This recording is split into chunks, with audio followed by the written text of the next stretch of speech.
What's up, YouTube? It's your boy Maverick Raven coming at you with another one. And yeah, guys, I am binging on X-Men 97. I can't believe I'm saying it. I made it to episodes 2 and 3, and we're going to go ahead and go over them. I wrote down some more notes. I'm trying to be professional, you guys. Trying to be professional. But, yeah, man, this is worth your time, I think, dude. Like TLDR, yeah, it's a good series. It's got some things like, for example, an episode. Again, this is gonna be light spoilers for episode 2 and 3. Okay. Magneto comes back at the end of the first episode. So at the beginning of the second episode, he's already back, whatever, and it just kind of feels too easy. You know what I'm saying? Like he just came back and was too easily accepted into the fold. I don't care how much respect you have for Charles Xavier. Like you don't just let I don't see it. I don't see it. But that's me personally. And the thing is, here's the thing. There are stories where this has happened before. They are taking some inspiration from the comics, but in the cartoons, it just seems too easy. He just, and then society at large is like complaining or whatever, but it still feels like too little. Because if you think about it, Magneto would be like on the number one wanted list. You know what I'm saying? Number one on the wanted lists. You know what I'm saying? He would be. He would be the most wanted man on the planet because he's killed probably thousands of people. You know, um, he's a terrorist. You know what I'm saying? Like and for a while he was a supremacist. He was a mutant supremacist or whatever, but supremacist. Excuse me. But yeah, man. And he comes back like it's all good, dude. It's the weirdest thing.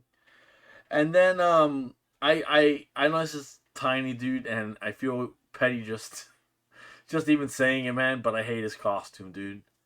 I hate his costume. Like, don't get me wrong, I hate a lot of the things that they've done aesthetically, right? I hate him. I hate a lot of different things like Gambit when he's casual or whatever, that he looks ridiculous.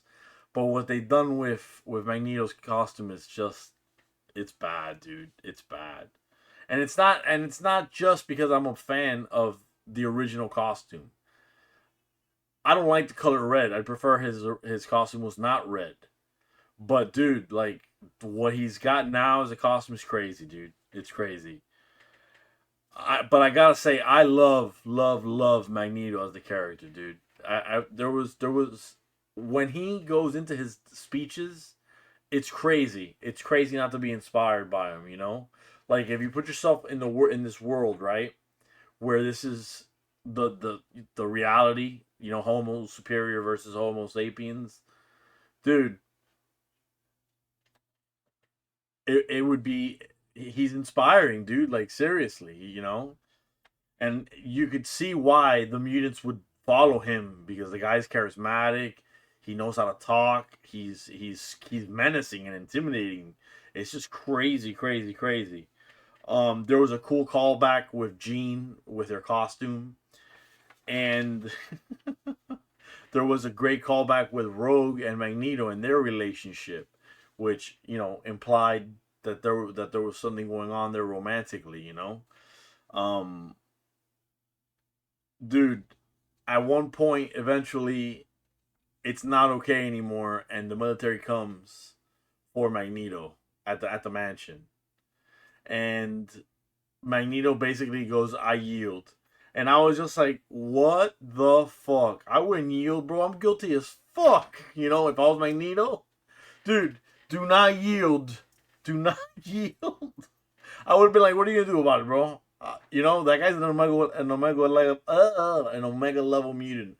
What are you gonna do with him? What on earth are you gonna do against Magneto? Realistically, he wouldn't have done anything. And I gotta say, what the fuck, Storm, dude? What the fuck, Storm, dude? Storm leaves. She just leaves. She just can't take it for whatever reason. It's like she can't take being human, and she just decides that it's in everybody's best interest to leave. I think that's fucking selfish. I think it's kind of immature. It doesn't really fit with her character because Well, I shouldn't say that, should I? But she is. She's such a mature voice. She's always been seen as a leadership presence, you know, and she's always been in that leadership role. And for her to act like that, it was just, I don't know, it was kind of weird. I wouldn't necessarily say it was out of character because she is insecure, you know, like a lot of us are, you know. She questions the stuff that she does and she wants to make sure that she's right. But she's more confident than that normally. I don't know. It kind of reminded me like the portrayal, if another esoteric freaking example here, but if you guys have played Marvel's Midnight Suns, the DLC with Storm, they're very very similar, almost in voice too. Actually, I don't know if it's the same voice actress, but actually no, it can't be the same voice actress. But they're very similar in voice and definitely in speech mannerisms. Um, dude, and then at one point, the righteous indignation of Magneto, and you know what? I messed up because the thing is, Storm, she dives in front of Magneto and she gets hit with this bullet, and that makes her lose her powers. That's why she leaves, and she doesn't even leave until I think the end of episode 2. I'm not even sure. I think, but she just leaves, dude, because she loses her power. Amazing dialogues from Magneto, dude. I hate to say this, like, because Wolverine's one of my favorite characters, right? But Wolverine gets friend zoned again in a bad way, dude. In a bad way, bad way. It's just kind of embarrassing the way that he's been friend zoned, and he just continues to be there like a sad puppy, you know. And he's supposed to be Wolverine, you know. So yeah, so that was episode 2, and episode 3, bro.